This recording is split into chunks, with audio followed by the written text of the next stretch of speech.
Have we forgot about KD, Steph, and Clay already? It's pretty good. Pretty good. There you go. There you go right there. Is there any excitement about facing a new challenge like that? Obviously, they're in a different conference. You guys only will play them twice a year, if not in the postseason. Well, it's always exciting for me to go against, some of the best guys in the game, and they got 3 of them. They got 3 of the best guys in the game.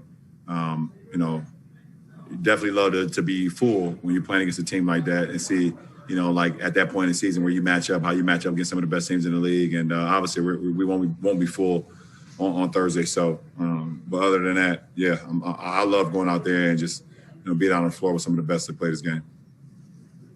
Bill?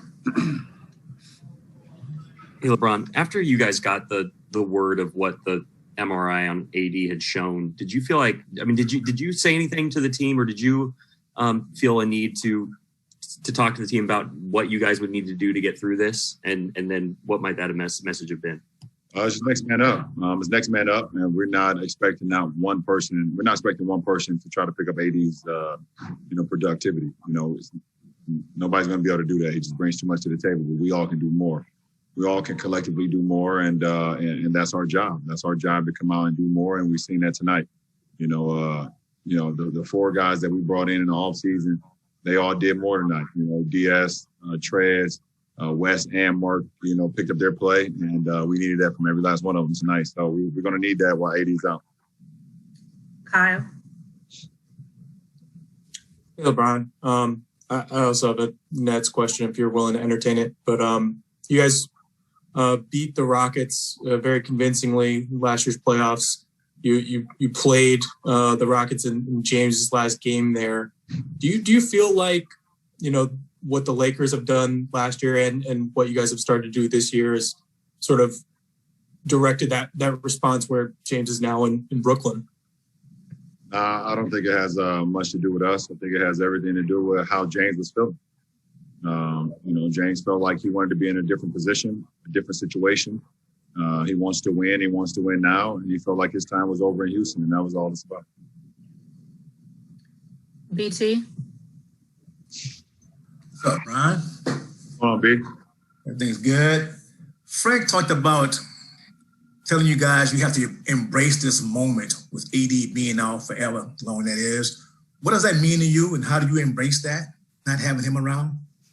Well, he's going to be around. He just won't be on the floor, as far as game minutes, but he's going to be around. And, I've had, big-time guys go down in my career. I had Chris Bosh go down in the first round of a playoff series, and it took a while for him to come back. I've had guys go down. I've had, Kyrie go down with a kneecap injury. Kevin Love go down with a torn shoulder. D-Wade went down before. So, I've had some big guns, before go down. And, you just have to rally around them, keep them upbeat, but also the guys that's going to be in a uniform and in the lineup, they just need to step up their play. So it's something that, I don't want to say I'm accustomed to, because you don't never want to be accustomed to a player going down or a player having injuries. But, I've been there before. Dan? LeBron, I'm sure, well, actually, I know you posted about it. What Draymond said last night about kind of the narratives that can surround a player who wants a trade versus an organization who decides they're going to protect an asset by not playing him. Kind of the differences between those two things.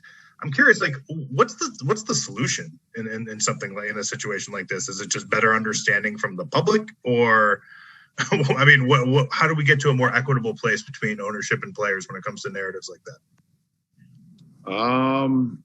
I don't know. I don't want to get into it right now. I have so many thoughts about it, but I want to be very strategic on, how my word is said. So I don't want to really jump into it much right now, but it's the narrative of what the league has always been. And, from a team's perspective, they've controlled the narrative. They've controlled the narrative of how players should be, how they should act, how they should, treat their organizations. And if things don't go their way, they have a way of getting out the narrative that this person or that person is a bad fit or was a cancer to the team or whatever the case may be. So they've always controlled that narrative. And I think Draymond and a lot of us, we understand that we would love to have change. We want change. We not even want change. We just want people to understand that it's two sides of the coin. It's not just one-sided. So, that's what, Dre said it. I'm not going to piggyback anything that he said because he said it so perfectly and so engaging and it was so smart about everything that he said. And I'm right with him. That is the way of the land. That's how it's always been. And, we want to be able just to, have an opportunity to create and also be able to control our own destiny at times as well. So that's what it boils down to. But it's so much more to it. How do we change it? It's all about communication. It's all about, being respectful, being a great teammate. Because at the end of the day, your teammates will speak for you. Organizations will try to throw you under the bus, and we've seen it over the course of time throughout a lot of athletes. They will try to throw you under the bus, but in the long run, if you talk to a lot of the former teammates, a lot of the guys that's played the game, and you talk to those guys, they'd be like, "Man, he's a hell of a guy. We loved him in the locker room. He was great." And, I think you just talk to former teammates, and they'll tell you about him.